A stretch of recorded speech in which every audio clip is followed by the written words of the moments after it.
Okay, so for the kettlebell swing, one of the things you want to do prior to actually doing your first set is something to make sure that the hips are all opened up and ready to go.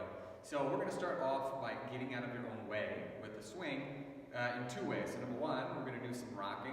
Number two, we're going to do some dead bugs. And then there's going to be a third special one that I will show you momentarily. By I mean Rob. Okay, so first things first, let's take a look at rocking. So we'll take a look from the side. What we're going to do is we're going to be doing what's called rocking with the feet in dorsiflexion, which means that your toes are going to be curled under. So if you look at his hips here, so go ahead and rock back and forth a couple times. So he's keeping the natural curves of his spine, right? And he's rocking back toward his feet. Now he's going a bit farther back because he's got the ability to do that. If you don't, you can just cut the range of motion a little bit short, and that's perfectly fine, okay? But this is a very good way to get the hips used to this motion and prepare them for a good hard swinging session. Now, another thing that I want to point out is the reason I mention this is because if you look here, right, hips all the way back, I'll pause right there. Now I want you to stand up and get into this swing position. So you see that it's the same angle at the bottom of the swing as it is in rocking, which is one of the reasons I really like it. The other is that the thoracic spine often is like a secondary problem for a lot of people. Even those who are relatively good at swings or are familiar with them, they'll have this sort of rounded posture here from just, hours and days and weeks and months and years of sitting behind a desk. So this is a very good way to start prepping these muscles to do some work and make sure that you're maintaining good posture while you are swinging. So then the next thing is going to be the dead bug. So the dead bug is very useful for making sure that the core is working as it should. Generally speaking, the stronger your core is and the more stable it is, the easier it's going to be for you to do a lot of lower body things because, we're going to get to it in the squatting section for sure, but without question for swings, people lose their abs all the time. So you'll see either from if they're raw beginners or if they're just getting fatigued, they'll start doing this sort of a thing. And that's what we want to avoid. So doing some dead bugs helps you to remind yourself how to keep all this tight here. And he's doing a pretty easy version with the knees bent. Let's take a look at the knees straight version. Just like so, right? Now one thing he's making sure that he's doing the whole time is keeping the non-working knee at or above the belt line at all times. This helps to make sure that it is the midsection working, the abs in particular, not the low back, all right? There is one other one that I like quite a bit, and I'm going to have Rob demonstrate, and this is called the elevated roll. And I'll explain as he's doing it why I like this for swings and just ballistic kettlebell drills in general. So one thing he's going to do, he's going to lift up one heel, and he's going to reach back behind himself just like so, and then he's going to repeat. And he's leading with his head in both cases, just like so. One of the great things here is this is starting to get all of his musculature in the posterior chain, meaning everything you can't see when you look directly into a mirror. Everything here is starting to light up now. So this is really great for a kettlebell swing or for cleans, snatches, or what have you, simply because it's getting all of this stuff working very strongly. The other great thing is that this hip extension that you get here is going to have a huge impact when you actually start swinging, because now these muscles are primed and ready to go. And provided that you've also done, or that you end up doing some stretching of the quads and hip flexors, which you can see in the mobility video, that is going to do a lot to make sure that you're not swinging with the brakes on, meaning, again, you are getting out of your own way, right? Now, when it comes to doing the actual swing, it's a very simple movement. In essence, all it is, it's a hinge, and then you stand up, right?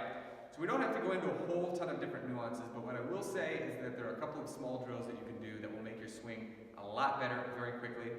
First things first, obviously you want to go slow before you can go fast. So what we're going to do is with one kettlebell, we're going to take a look at how to wedge yourself so that you feel like the weight is much lighter.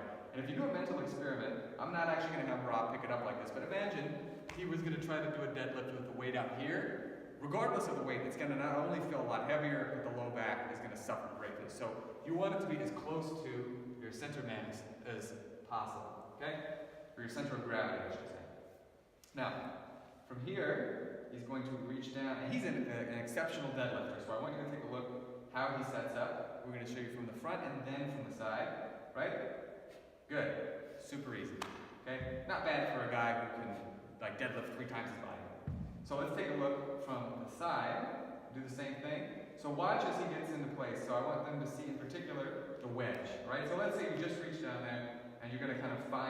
position you need to be in. So what he's going to do is, and he's very efficient at finding the position he needs to be in, but he might move around a little bit, he might move his hips up, down, whatever. Wherever you are, you should feel very locked in. Like, for example, if somebody were to come and put their hand on the kettlebell, that by lifting up, you should still be able to overpower it. Okay? So you don't necessarily need to have a training partner doing that, but imagine that's a sort of a thing that you're going to be dealing with, and it'll make it much easier to find the exact position you want to be in. Good, go ahead and relax. And the next thing is, I bring this up because again, the thoracic spine, even in a lot of kettlebell ballistic drills, that's a lot of times the weak point for people. Like once your hips are out of the way, from doing a whole lot of sitting and being shortened in this position here, that's going to have a big impact on your force transmission because your hips are the engine, spine is the transmission, and if you are doing this sort of a thing, in addition to making it harder to do anything overhead, it's also just going to throw things out of whack elsewhere. So what we want to do is make sure that you're keeping the upper back tight. Okay? That doesn't mean keeping your shoulders locked down. You can have your upper back tight and your shoulders should still be able to move very freely. Okay? Well, what he's going to do is what I like to call the hover deadlift. Right? So let's take a look from the side at kind of an angle so that they can see the kettlebell. Good. So what he's going to do is he's going to get wedged into that position and he's going to make sure that his chest is pulled open enough that the kettlebell starts to hover just a little bit off the ground. Just like that. Good. And then you can set it down and he's good to go. It's very straightforward. This is going to tell you, this is going to teach you what your shoulder blades ought to be doing while you are doing swings. Okay? While you're doing really any ballistic move. The reason we're starting this off with swings and we're spending so much time here is because if you can do this for swings, you can do it for cleans, you can do it for snatches, all right? And that's what we're after. Now, next thing that we're going to be focusing on is the setup. Setup is something that a lot of people don't spend much time on. I think that if you have a pretty good setup, it's going to knock out probably 70 to 80% of the other problems that you're going to run across later on down the line in performance of the movement. So from the side in particular, let's make sure that they can get a good side view. So watch what he does to set himself up for the swing, right? So it's in front of him. What he's going to do is he's going to lean forward. So now all of his upper back muscles are working. And then as he leans back, he's going to aim the kettlebell back with him. So that when he does a swing, let's demonstrate a swing. Everything is working in unison. Kettlebell feels like it is floating very easily. Excellent, thank you. Couldn't be simpler than that. And then, of course, if you want to do this with double kettlebell swings, all you need to do is add one extra kettlebell. Everything stays the same. Let's take a look at the setup once more. And take a close look and see which original strength reset this looks like as he rocks forward. I gave it away. Okay? And rocks back and aims it toward him. Just like that. And let's do 2, 3 swings. Good. Really not much difference between the effort that he gave with the one kettlebell versus two. I take that back. The effort is certainly different because there's a lot more weight involved, but the technique doesn't look any different whatsoever, even though we've doubled the amount of weight. So the setup is very important if we want to start lifting heavy, and of course, that's the whole point.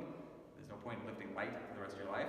So this is going to do wonders for your swing, and this is going to have a great impact later on down the line with the clean, front squat, press, and later on the snatch.